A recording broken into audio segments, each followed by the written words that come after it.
भारतीय वनसेवा परीक्षेत लातूरची प्रतीक्षा देशात दुसरी तर राज्यात पहिली आली आहे। प्रतीक्षा काळे या मेळघाट व्याघ्र प्रकल्पातील सिपना वन्यजीव विभागात सहाय्यक वनसंरक्षक म्हणून सध्या कार्यरत आहेत। त्यांनी स्पर्धा परीक्षेचा अभ्यास जिद्दीने केला। त्यांचे प्राथमिक शिक्षण हे लोकमान्य टिळक प्राथमिक शाळेत झालं, तर माध्यमिक शिक्षण प्रकाशनगर मधील सरस्वती विद्यालयात झाले। 11वी 12वी विज्ञान राजर्षी शाहू महाराज विद्यालयात झालं। पुढे त्यांनी college of engineering Pune COEP इथे बीटेकचं शिक्षण पूर्ण केलंय। त्यांचे आई गृहिणी, वडील नानासाहेब काळे राजर्षी शाहू महाविद्यालयात प्राध्यापक आहेत।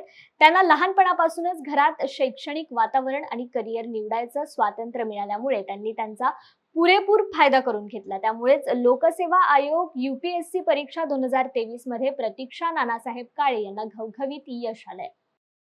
इंडियन फॉरेस्ट सर्व्हिस एक्झामिनेशन 2023च्या ऑल इंडिया रँक 2 आणून मला याच्यामध्ये यश मिळालेलं आहे। मी असं म्हणेन की ही एक बरीच वेळखाऊ प्रोसेस देखील आहे। त्याचबद्दल याच्यामध्ये लागणारं हार्डवर्क आणि डेडिकेशन खूप जास्त आहे, कारण ज्या पद्धतीचं कॉम्पिटिशन वाढलेलं आहे त्या पद्धतीत आपल्याला देखील वेगवेगळ्या पद्धतीमध्ये चांगली तयारी करून चांगले मार्क्स घेण्यासाठी प्रयत्न करावे लागतात। माझ्यासाठी देखील टाईम मॅनेजमेंट करणं, वेगवेगळे रिसोर्सेस वापरणं हे एक चॅलेंजच होतं, तर या सर्वांच्या आधारे मी ही एक्झाम क्रॅक करू शकले। याच्यामागे कोणाला या यशाचं श्रेय मी माझ्या आईवडिलांना देईल। त्याचबरोबर या डिपार्टमेंटमध्ये कार्यरत असताना माझ्या वरिष्ठांचं मला यात बरंच मार्गदर्शन लाभलं। माझा मित्रपरिवार हे सर्वजण या एक्झामच्या या यशामध्ये आणि हा स्ट्रगल कंटिन्यू ठेवण्यामध्ये नक्कीच खूप महत्त्वाची भूमिका बजावतात।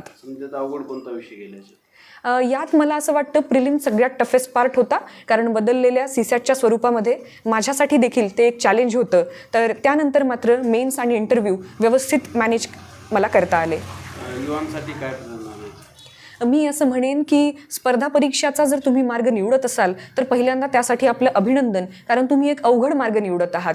पण त्याचबरोबर मी असं म्हणेन की त्यातल्या यशानं हुरळून जाऊ नका आणि अपयशानं हताश होऊ नका। अपयश आलं तर दुसरा एखादा चांगला मार्ग निवडा, ज्याच्यामध्ये तुम्हाला तुमची गुणवत्ता, तुमचे स्किल्स चांगल्या पद्धतीने वापरता येईल आणि नवीन येणाऱ्या लोकांसाठी एक नवीन मार्ग तुम्हाला तयार करता येईल।